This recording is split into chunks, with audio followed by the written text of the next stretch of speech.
23살에 혼자 되신 어머니가 아이를 낳죠. 유복녀로 태어난 딸아이가 있는데 먼저는 하나님의 은혜로, 그리고 또 어머니의 헌신적인 그런 일로 딸아이가 미국의 유수한 대학에 유학 가서 학위를 다 마치고 국내 대학에 와서 얼마 지나지 않아서 교수로 임명됐습니다. 참 감사한 일이죠.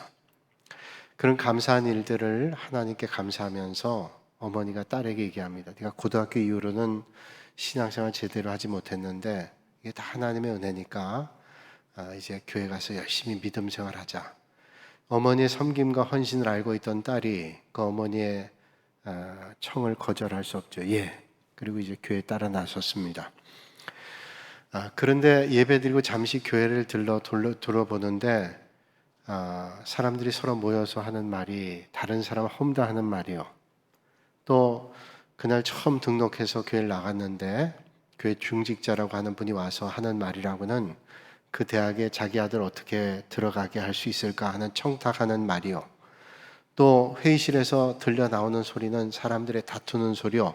이런 걸 듣고 보니까 교회가 영 시덥지 않은 거예요. 그래서 어머니의 손을 끌고 집으로 가자고 얘기하면서 얘기합니다. 어머니, 이 교회가 영 교회 같지 않은데 라고 하면서 얘기를 했어요. 그때 그 딸의 말을 잘 들어주고 늘 조용했던 어머니가 아주 단호하게 이 딸에게 이런 말을 했답니다. 나는 평생 교회 다니면서 예수님만 봤는데 너는 고작 하루 예배당 와서 참 많은 걸 봤구나. 나는 평생을 교회 다니면서 딱 한 번 주님만 봤는데 넌 고작 하루 와서 본 게 그 잡다한 것들이냐? 그 말에 똑똑한 딸아이가 이해했어요. 마음이 무너졌습니다. 맞아. 공감했죠? 어머니가 보는 것과 딸이 보는 게 다르죠. 우리가 똑같은 눈을 가지고 있어서 어떤 시각으로 어떤 것을 보느냐에 따라서 삶이 달라지게 돼요. 제주도에 가면 신비의 도로라는 길이 있습니다. 또 어떤 사람은 도깨비 도로라고 얘기하죠. 많은 분들이 가보셨을 거예요. 그 도깨비 도로, 신비의 도로에 언덕 중턱에서 차를 세워놓고 브레이크를 밟고 크러치를 중립에 놓고 브레이크를 떼면 자동차가 신기하게도 언덕 위로 올라갑니다. 그래서 신기해서 차를 세워놓고 물병을 꺼내서 물병을 놓으면 물병도 여지없이 언덕 위로 올라갑니다. 세상에 위로 올라가는 법이 어디 있어요? 동력이 없이 위로 올라간다? 불가능한 법이죠. 만유인력의 법칙에 어긋나는 거 아니에요. 중력 법칙을 어긋납니다. 그런 일이 어디 있어요? 근데 그게 중력을 거스르는 게 아니죠. 지형을 보면, 전체적으로 보면, 당장 거기를 보면 오르막길 같은데 그렇지 않고 전체적 지형을 보면 내리막길이다. 그런데 눈으로 볼 때 그렇게 착각해 보게 되는 거죠. 원래는 내리막길인데 오르막길로 보인다는 거예요. 그래서 그는 도깨비가 만든 도로도 아니고 신비한 도로도 아니고 그냥 우리의 눈 때문에 오는 착시현상. 세상에서는 보는 것으로 사는 사람이 있고 보이지 않는 것을 보면서 살아가는 믿음의 사람이 있습니다. 보는 것으로 사는 사람과 믿음으로 사는 사람의 삶은 엄청난 차이가 있습니다. 믿음의 사람은 보는 것으로만 살지 않습니다. 그러나 보는 것으로만 사는 사람은 세상의 생각에 가득 사로잡혀서 세속적 생각으로 살아갑니다. 성경에 보면 예수님의 12제자가 있죠. 가롯 유다를 얘기할 것도 없이 예수님을 가까이 지근거리에서 따랐다고 하는 야고보 요한을 보세요. 또 제자들을 보세요. 주님을 따른다고 했지만 얼마나 세속적 생각이 가득 잡혔습니까? 예수님께서 왕으로 오신다면 서로 높은 자리를 앉겠다고 하는 아주 심각한 마음의 갈등들이 있을 때 야고보 요한의 어머니가 주님께서 왕으로 오신다면 우리 아들들을 우편과 좌편에 앉게 해달라고 얘기하죠. 그 때문에 갈등이 심각해졌습니다. 오늘 우리는 어떤 믿음의 자세를 가지고 살까요? 어떤 시각을 가지고 살아갈까요? 모라비안 선교의 기틀을 놓은 진젠도르프라고 하는 백작은 이런 말을 했습니다. 나에게는 한 가지의 욕망이 있는데 그것은 오직 예수님 뿐입니다. 내게 있는 오직 한 가지의 욕망은 예수님 뿐이라. 예수님만이 인생의 최고의 목표고 그게 전 인생의 추구하는 목적이라는 거예요. 초대교회 교부 가운데 사막의 교부라는 사람도 있습니다. 이집트의 사막의 교부였던 판보라고 하는 사람이 하루는 알렉산드리아에 여행을 하게 됐습니다. 먼 거리를 여행하죠. 알렉산드리아라는 도시를 갔는데 그 거리에서 술에 취해서 춤을 추고 있는 여배우를 봤습니다. 그 여배우를 보자마자 엉엉 우는 거예요. 통곡을 하는 겁니다. 같이 갔던 친구가 판보에게 묻습니다. 아니, 자네는 이 대로에서 왜 이렇게 창피하게 울고 있냐고 물었어요. 이제 판보가 대답하죠. 내가 지금 울고 있는 이유는 두 가지 때문이에요. 하나는 저렇게 거리에서 술에 취해서 춤추고 있는 여배우 영혼이 불쌍해서 울고 있고, 또 하나는 더 큰 이유인데 저 술 취한 여배우는 거리에 있는 사람들을 기쁘게 하기 위해서 춤을 추고 있는데 나는 주님을 따르는 교부라고 하면서 하나님을 기쁘시게 얼마나 하고 있는가를 생각하니까 통곡이 멈추질 않아요. 오늘 여러분들은 누구를 기쁘게 하며 살아가고 계신지요? 우리가 누구를 기쁘게 하고 살아가느냐에 따라서 우리의 삶의 수준이 나타나게 됩니다. 이 세상에 있는 많은 사람 가운데 어떤 사람들은 마귀를 기쁘게 하는 삶을 살아갑니다. 판단력이 없죠. 영적 눈이 없어요. 잘한다고 생각하지만 마귀가 박수치는 일을 하고 살아가는 사람도 있습니다. 그것보다 좀 나은 사람은 자기를 기쁘게 하는 사람이에요. 어떻게 하면 내가 기쁘게 살까? 거기에 모든 것이 초점을 맞춘 사람. 별로 다른 사람에게 유익 주지 않습니다. 오직 내가 기쁜 게 뭐냐? 그보다 나은 사람은 다른 사람을 기쁘게 하는 삶을 사는 사람이에요. 이웃을 기쁘게 하는 삶. 좀 덕이 있는 사람이죠. 자기를 위해서가 아니라 다른 사람을 위해서 산다.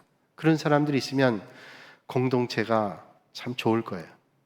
그러나 그것과 비교할 수 없는 차원 높은 삶이 있는데 내가 어떻게 하면 하나님을 기쁘시게 해드리는 삶을 살까라고 하는 삶을 사는 것입니다. 그것은 이웃을 기쁘게 하는 삶과 훨씬 차원이 다른 삶이죠. 이웃을 기쁘게 하고 다른 사람을 돕는 삶을 살면 아마 칭찬받을 거예요. 그런데 어떤 때 하나님을 기쁘시게 하는 삶을 살겠다고 나서면 다 칭찬하진 않습니다. 때로는 절제해야 됩니다. 때로는 불이익도 감수해야 됩니다. 그 일을 위해서 전심전력해야 됩니다. 희생을 하기도 합니다. 손해를 보기도 합니다. 그러나 하나님을 기쁘시기 위해서 사는 거예요. 그런데 하나님께서는 그런 사람을 잊지 않으세요. 다윗은 하나님께 늘 감사하며 찬송하는 삶을 살았습니다. 아름다운 찬송을 지어서 부르고 하나님 높였습니다. 하나님 기쁘시기 위해 썼어요. 어떤 때는 힘겨운 일을 당하기도 하죠. 사울이 자기를 죽이겠다 쫓아옵니다. 자기도 얼마든지 원수를 갚을 만한 기회가 있었어요. 그러나 하나님이 택한 사람을 내가 마음대로 하지 않겠다라는 마음이 분명했어요. 왜?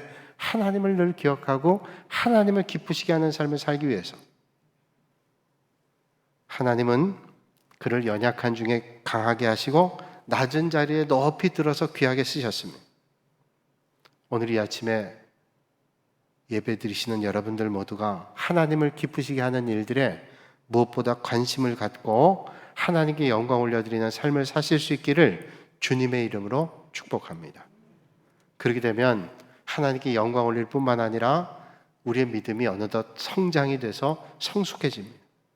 뿐만 아니라 우리의 인격이 다듬어집니다. 뿐만 아니라 우리의 믿음 생활이 즐거워져요. 영적 삶이 풍성해집니다. 그런데 오늘 본문 말씀 보면 참 놀라운 말씀이 나오죠. 오늘 8절에 이렇게 말씀합니다. 우리가 담대하여 원하는 바는 차라리 몸을 떠나 주와 함께 거하는 그것이라. 몸을 떠나 주와 함께 거하는 것. 새 번역엔 이렇게 말씀합니다. 우리는 차라리 몸을 떠나서 주님과 함께 살기를 바랍니다. 차라리 몸을 떠나 주님과 함께 산다. 이게 도대체 무슨 말일까요? 바울은 빨리 죽어서 하나님 나라로 가고 싶다는 말이에요. 쉽게 얘기한다면 죽고 싶다는 거예요. 그리고 하나님과 함께 하기를 원한다는 거예요. 그렇다면 여러분 이런 생각 들 거예요. 우리 주변에 죽고 싶다는 말 하는 사람들 있죠? 나 죽고 싶어. 왜 그럴까요? 정말로 죽고 싶어서 그럴까요? 죽음이 좋아서 그럴까요?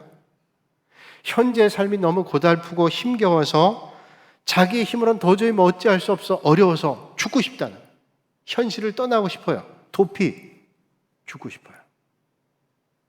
사실 그 죽고 싶은 문제가 해결되면 죽고 싶지 않죠. 그러니까 삶이 너무 힘겨워서 죽고 싶다는 거예요.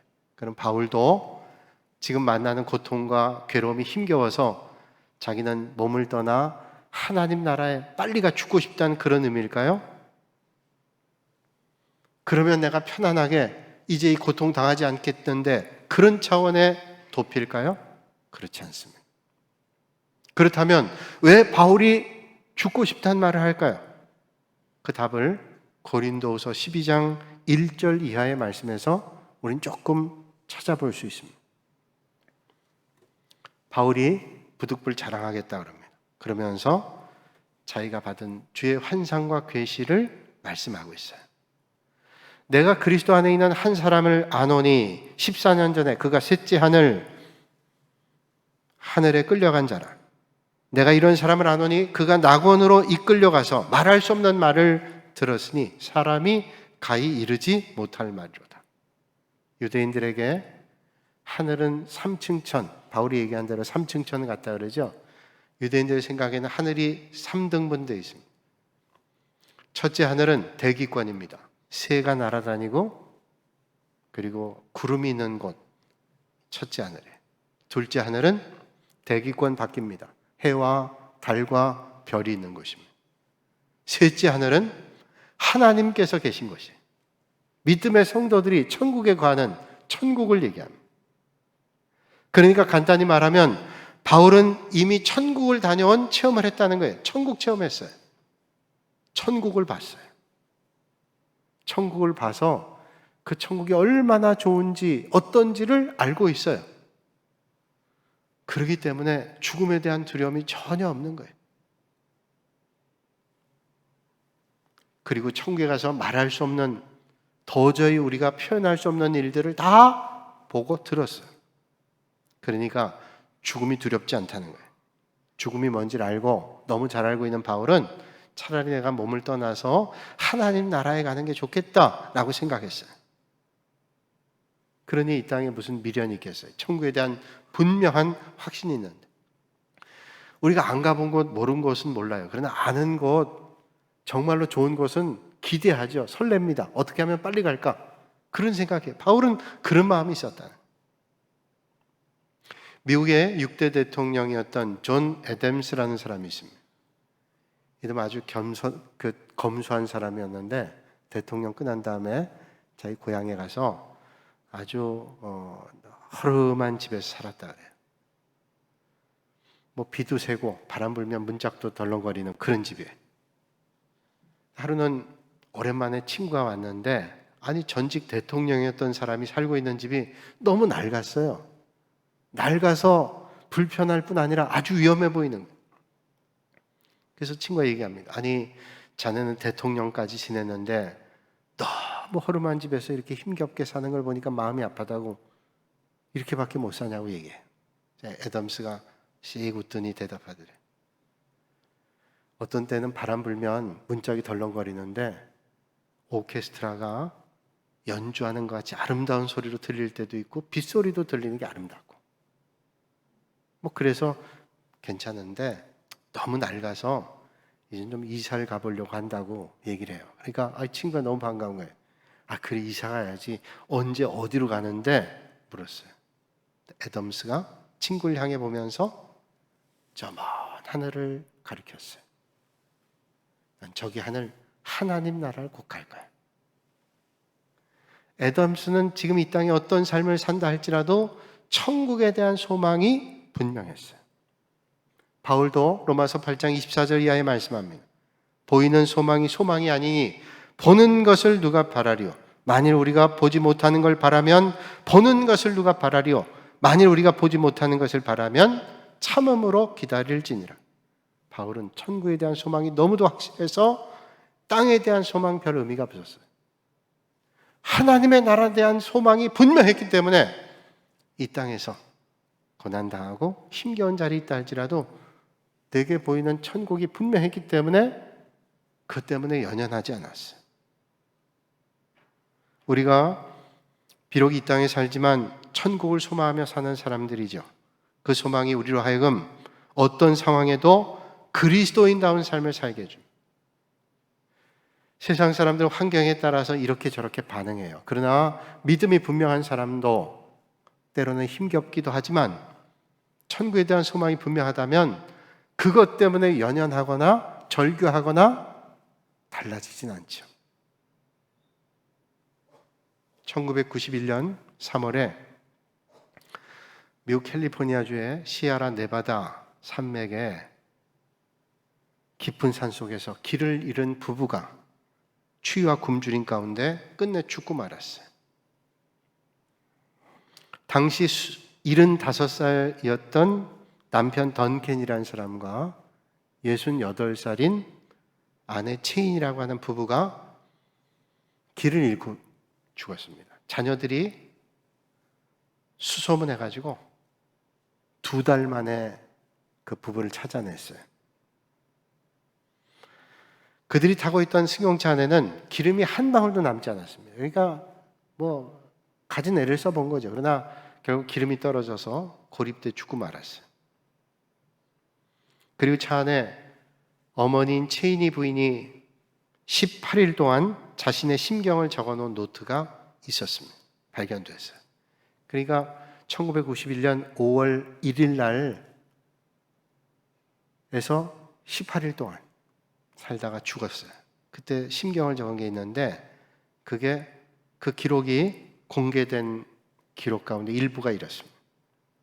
1991년 3월 1일 금요일 오전 6시 30분 이 아침 우리는 지금 아름다운 설경에 묻혀 있다. 길을 잘못 들어서 눈 속에 묻히는 바람에 어젯밤 6시경부터 눈 속에 갇혀 빠져나가지 못하고 있다. 지난 밤에도 눈이 많이 내려 한자 높이 정도의 눈이 더 쌓인 채 우리를 덮고 있다. 이제는 창문도 열 수 없다. 손바닥을 무릎에 대고 글을 쓰려니 글씨가 엉망이다. 사랑하는 아이들아, 이해해다오. 하고 싶은 이야기가 너무 많구나. 우리는 너희가 삶을 즐겁게 살기를 바란다. 가족의 우애를 절대로 버리지 말아다오. 그리고 우리가 손자, 손녀들을 사랑한다는 사실을 꼭 전해다오. 어젯밤에 우리는 찬송과 성경 읽기를 시작하면서 잠깐씩 눈을 붙이며 지새웠다. 2시간마다 5분씩 차 엔진을 켜고 히터를 틀어 몸을 녹였다. 우리는 우리 앞에 어떤 일이 일어날지 알 수 없지. 그러나 온전히 하나님의 섭리 앞에 우리는 맡길 뿐이다. 그리고 3월 12일 오늘은 눈 속에 갇힌 지 12일이 됐다. 한 모금의 물이 한 입의 음식이 얼마나 귀한 줄 다시는 잊지 않게 될 것이야. 3월 18일 18일째 됨. 너희 아빠가 오늘 저녁 7시 30분에 주님 곁으로 가셨다. 모든 것이 몹시 평온했다. 그가 세상을 떠난 것조차도 몰랐다. 그가 마지막 남긴 말은 주님께 감사하다는 것이었다. 나도 곧 그의 뒤를 따를 것으로 생각된다. 하고 싶은 얘기는 많은데 이제 남은 시간이 별로 없는 것 같다. 앞이 잘 안 보인다. 잘 들을 거라. 너희들 모두를 정말로 사랑해. 채복기라는 분이 쓴 책 그대에게 왜 사느냐라고 묻는다면 이란 책에 나온 실화입니다. 왜 사느냐고 묻는다면 제한된 삶의 시간을 살면서도 불평이나 원망이나 두려움이나 슬픔과 후회 없이 감사하게 죽음을 받아들일 수 있다. 보통 믿음이 아니죠. 원망하면서 절규하면서 누군가를 비난하면서 내가 이렇게 된 건 너 때문이야 라고 하는 사람들이 많은 세상에서 초연하게 하나님의 은혜에 감사하면서 죽음을 받아들일 수 있다. 뭐 때문에 그럴 수 있을까요? 믿음 아니면 안 되죠. 천국에 대한 소망이 있기 때문에. 그런데 이런 소망이 흔들리면 그리스도인다운 삶을 사는데 문제가 생깁니다. 사랑하는 여러분, 오늘 저 하나님 나라를 바라보면서 참 소망 가운데 살아가실 수 있는 여러분들이 되시기를 바랍니다. 바울은 고백하죠. 표대를 향하여 그리스도 예수 안에서 하나님이 위해서 부르신 부름의 상을 위하여 달려간다고. 그 상을 위해 오늘도 최선 다해 달려갑니다. 바울은 이 땅에 살지만 하나님 주시는 상을 위해서 최선 다해 달렸습니다. 눈에 보이는 세상이 아니라 영원하신 하나님 나라에 주실 상을 위해서 믿음의 눈을 가지고 달렸습니다. 끝까지 달렸어요. 헨리 모리슨이라고 하는 아프리카 선교사가 있습니다. 한 1세기 전에. 지금과 다른 때죠. 지금도 아프리카는 힘겨운 나라, 그런 지역인데 한 1세기 전에 헨리 모리슨이 아프리카에 갔다가 40년 만에 귀국합니다. 돌아올 때 그는 풍토병을 앓고 자식과 아내 다 풍토병을 잃고 혼자 오는 거예요. 그가 타고 오는 배에 루즈벨트 대통령이 타고 있었어요. 배가 항구에 도착하자 많은 환영객들이 나와 있고 팡팔에 올렸어요. 그리고 레드 카펫이 쫙 펼쳐지면서 루즈벨트 대통령 나왔습니다. 루즈벨트 대통령은 사냥을 하고 돌아온 길이에요. 루즈벨트 대통령이 간 다음에 레드 카펫 다 접고 팡팔에도 그치고 모든 환영객도 떠났습니다. 이제는 썰렁한 항구에 40년 동안 아프리카 선교했던 헨리 모리슨 선교사님이 배에서 내립니다. 마음속에 하나님, 제가 40년 동안 헌신했던 결과가 이겁니까? 나는 풍토병을 앓고 자식도 아내도 잃고 그런 마음에 들었어요. 저 멀리는 석양이 지고 있는데 자기 마음처럼 우울해 보이는 거예요. 그 순간에 마음속에 하나님의 강력한 음성이 들리더래요. 사랑하는 아들아, 너는 아직 본향에 오지 않았잖아. 아직 고향에 오지 않지 않았냐? 내가 본향으로 돌아오는 날 황파래가 아닌 천군 천사의 나팔이 너를 맞이할 거고 세상의 레드카펫과 비교할 수 없는 황금길을 깔아놓고 내가 직접 너를 맞으러 갈 거야. 그 음성이 자기 들리더래. 여러분, 세상에 있는 많은 사람들 주어지는 영광과 비교할 수 없는 하나님께서 우리를 맞이하시는 그 천국을 소망하며 오늘도 믿음의 길을 경주하실 수 있기를 주님의 이름으로 축복합니다. 주님은 믿음의 길 잘 달린 사람에게 상을 준비해 놓고 계세요. 의의 면류관, 생명의 면류관으로 예비하고 계세요. 오헨리의 유명한 작품이 있죠. 단편 가운데 마지막 잎새, 대표적인 작품입니다. 그러나 그것뿐 아니라 그에게 감동을 주는 단편들이 많은데 크리스마스 선물이란, 제가 설교 때 몇 번 소개했지만 얘기할 때마다 감동이 돼요. 크리스마스 선물이라고 하는 단편의 이야기는 미국의 뉴욕의 한 가난한 가부에 대한 부부에 대한 얘기죠. 아내는 델라고 남편은 짐인데 아주 가난한 부부예요. 가진 게 별로 없어요. 근데 아내 델라에게는 자랑거리, 소중한 게 있는데 긴 머리카락입니다. 바람이 불 때 머리카락 훅 불면 너무 그게 자기에게 좋았어요. 근데 남편도 그걸 참 좋아했습니다. 그게 참 자랑이 기쁨이었어요. 남편 짐에게는 뭐 그다지 자기도 비싼 게 없는데 할아버지가 돌아가시면서 준 선물 가운데 하나가 할아버지가 남긴 시계. 근데 그 시계마저도 그 시계줄이 다 망가져서 줄이 없어요. 그래서 주머니에 넣고 다니면서 꺼내서 이렇게 보던 시계입니다. 이제 크리스마스가 됐어요. 가난한 부부에게도 크리스마스가 됐는데 사랑하는 아내에게, 사랑하는 남편에게 뭘 선물할까 생각하다가 아내가 생각합니다. 남편에게 그 시계줄이 없는데 시계줄 하나 선물해야지. 돈이 없어요. 어떻게 할까 하다가 오랫동안 길렀던 자기 자랑인 머리카락을 잘라 팝니다. 20달러 받았어요. 그리고 남편의 시계줄을 샀어요. 그리고 그날 저녁밥을 준비하면서 기다리는 거예요. 기쁨으로 이제 남편이 오면 그 시계줄 줄 생각에 막 마음이 설레는 거예요. 한편 남편은 아내에게 어떤 선물을 할까 하다가 아내가 자랑하는 긴 머리에 예쁜 비녀를 꼽아줘야지 생각했어요. 그래서 브로드웨이에 있는 한 상점에서 받았던 비녀를 사기 위해서 자기 시계, 보물 같은 시계를 팔아서 비녀를 샀습니다. 빨리 갖다 주려고 집에 갔어요. 근데 아내 머리가 잘려 있지 않겠어요? 남편의 시계줄 달아주려고 했는데 시계가 없지 않겠어요? 가장 좋아하는 것을 주고 기뻐하게 하려고 했던 것들이 다 수포로 돌아왔어요. 그 선물은 쓸모없게 됐지만 두 사람에겐 정말로 소중한 것들을 선물하게 했어요. 그들에게 가장 소중한 게 뭐예요? 사랑이죠. 오늘 주님 말씀하죠. 그런즉 우리는 거하든지 떠나든지 주를 기쁘시게 하는 자가 되기를 힘쓰노라. 주님을 기쁘시게 하는 자가 되기를 힘쓰겠다고 바울은 오늘 말씀 통해 고백해요. 이 땅에 소망 두지 않고 이 땅에 살지만 영원한 하나님 나라에 대한 소망을 그는 가지고 있습니다. 바울은 사람 따라 사는 삶이 아니라 영원한 천국 소망하며 살았습니다. 그래서 사람 기쁘시게 하는 것보다 하나님을 기쁘시게 하는데 그의 소망이 있었어요. 인생의 초점을 하나님 기쁨에 뒀습니다. 2000년 전에 육신의 몸으로 오신 주님께서도 오직 하나님을 기쁘시게 하기 위해서 사셨어요.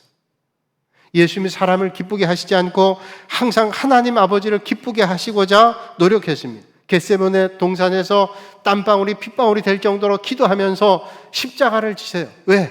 하나님이 기뻐하시는 하나님의 뜻을 이루기 위해서.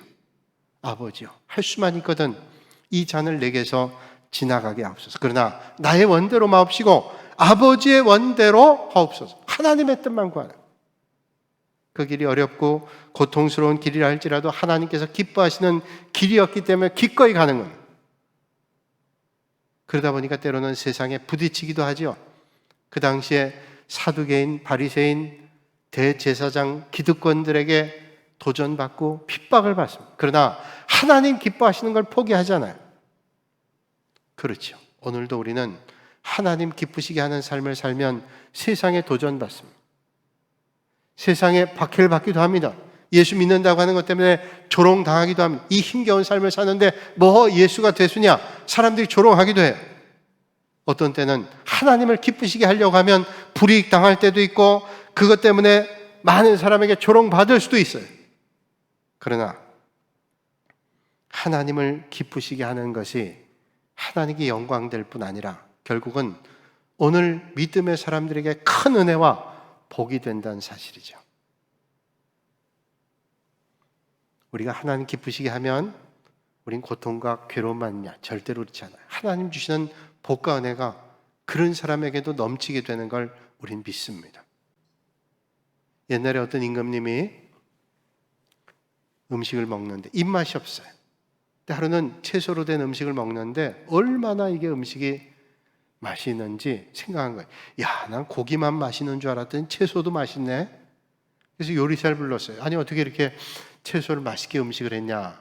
채소 맛있다. 상을 줘야 되겠다. 그랬더니 요리사가 말하기를 임금님 칭찬해 주셔서 참 감사한데 사실은 제 요리 실력이 아무리 뛰어나다 할지라도 채소를 저에게 공급해 주는 상인이 없으면 내가 채소 요리를 제대로 할 수 없습니다. 좋은 싱싱한 채소를 공급한 상인 그분에게 상을 내리십시오. 그 말을 들으니까 그 말도 일리가 있어요. 그래서 채소 상인 불렀습니다. 그 좋은 채소를 공급해서 좋은 요리를 할 수 있게 하니 참 공이 크다. 채소 상인이 말하기를 임금님 그거 참 부끄럽습니다. 칭찬해 주셔서 감사하지만 제가 채소를 아무리 싱싱한 거, 신선한 걸 공급하려고 해도 농부가 땀 흘려 일하지 않으면 좋은 채소를 공급할 수 없어요. 그러니 상을 내리려면 제가 아니라 농부에게 상을 내려주세요. 그 말을 들으니까 일리가 있어요. 농부를 불렀습니다. 농부에게 상을 내려야 되겠다 하니까 농부가 얘기해요. 임금님, 칭찬해 주셔서 참 감사하긴 한데 저는 그저 씨 뿌리고 김 매고 그런 것밖에 없어요. 사실은 이런 좋은 채소를 만들어 주신 분은 하나님이세요. 적절하게 비도 내려주시고 햇빛도 내려주시고 때마다 하나님께서 은혜를 주셔서 이런 좋은 채소를 만들었어요. 그러니 제가 상 받을 게 아니죠. 하나님께 감사할 거죠. 그 말 들으니까 임금님 그 말 맞아요. 자, 모두가 하나님께 감사하자. 그리고 요리사에게, 채소 상인에게, 농부에게 상을 줬대요.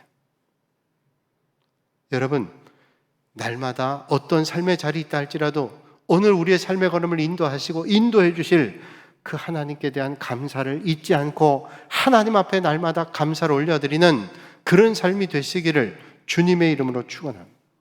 세상 사람들은 눈에 보이는 대로 살아요. 그래서 육신의 눈엔 지옥과 천국이 보이지 않으니까 이 세상만 전부라고 생각하고 이 세상에 되어지는 것으로 전부로 생각해요. 그리고 방자하게 살아요. 하나님 약속 믿질 않아요. 그러니까 하나님의 약속을 따르는 삶을 살지 않습니다. 하나님 눈에 보이지 않으니까 하나님 없다고 마음대로 살아요. 세상에 눈으로만 보고 사는 사람. 그러나 우리 그리스도인은 믿음으로 사는 사람. 고린도후서 4장 18절에 주님 말씀하죠. 우리의 돌아보는 것은 보이는 것이 아니요 보이지 않는 것이니 보이는 것은 잠깐이요 보이지 않는 것은 영원함이니라. 사랑하는 여러분, 육신의 눈에 보이는 대로 살지 말고 믿음의 눈으로 보다 멀리 내다보고 보다 깊이 들여다보고 보다 영적인 것을 바라보며 살아가실 수 있기를 바랍니다. 그 하나님 기뻐하시는 믿음의 자리에서 주님 주시는 칭찬 받으시는 여러분들이 되시기를 바랍니다. 한 젊은 피아니스트가 처음으로 많은 사람들 앞에서 연주를 했어요. 열심히 연습해요. 부단히 연습해서 연주를 했어요. 노력한 결과만큼 사람들이 감동받았습니다. 모든 사람이 일어나서 박수로 격려했어요. 너무 잘했다고. 정말 모든 사람이 일어나 박수 치는 거예요. 근데 앞에 있는 딱 노인 한 분만 앉아서 일어나질 못해요. 사람들이 생각하기를 저분은 다리가 불편해서 못 일어나셨나 보다 이렇게 생각했어요. 이렇게 박수 쳤는데 그러면 연주자가 기쁠 텐데 연주자가 고개를 푹 숙이고 들어가는 거예요. 들어갔는데 앵콜송 해달라고 또 막 박수를 치니까 마지못해 나왔습니다. 고개를 푹 숙이 나왔어요. 사람들이 또 해달라고 하는데 부끄러워하는. 그러면서 사람들 박수 치는 걸 제지하고 얘기해요. 여러분, 제가 잘못했습니다. 죄송합니다. 부끄럽습니다. 그저 옆에 있던 무대 감독이 나오더니 무슨 소리 하냐고. 당신 연주 참 잘했다. 이 사람들 보라고. 다 일어나 박수 치지 않냐고. 저 딱 한 분 앉아 계신데 그분은 다리가 불편해서 아마 앉아 계신 어르신 같은데 얼마나 많은 사람들이 좋아하냐고. 그러자 이 젊은 연주자가 얘기하죠. 저분이 제 선생님이세요. 저분이 제 피아노 연주를 가르쳐 주신 분입니다. 저분이 내게 칭찬하지 않는다면 난 잘못한 거예요. 여러분, 오늘 우리는 어떤 칭찬 받아야 될까요? 가장 중요한 것은 하나님의 칭찬이에요. 세상 사람들이 박수 쳐요. 많은 사람들이 칭송해요. 잘했다고 그래요. 하나님께서 칭찬하지 않는다는 삶은 무슨 삶이에요? 부디 여러분, 하나님께서 하시는 칭찬 받으시는 그런 사람들이 되시기를 주님의 이름으로 축복합니다. 오늘 정말로 중요한 것은 주님 마음을 기쁘시게 하는 것입니다. 보는 것으로 행하지 않고 믿음으로 행해서 주님을 기쁘시게 해드리는 여러분들이 되시기를 주님의 이름으로 축복합니다. 거룩하신 아버지 하나님, 오늘도 이 아침에 하나님 앞에 나와 온 마음을 다하여 예배드리게 하시니 감사합니다. 세상의 칭찬도 중요하고 사람들의 칭송도 중요하지만 그런 거 없어도 하나님 앞에 칭찬받는 하나님께 기쁨 드리는 그런 삶 살아갈 수 있도록 하나님 저희를 인도하여 주시고 붙잡아 주시옵소서. 세상에 너무 연연하여 사람들의 칭송에 연연하여 헛된 길 걷지 않게 하시고 하나님께 칭찬받는 믿음의 길 경주하는 저희들 모두가 되게 하여 주시옵소서. 예수님의 이름으로 기도하옵나이다. 아멘.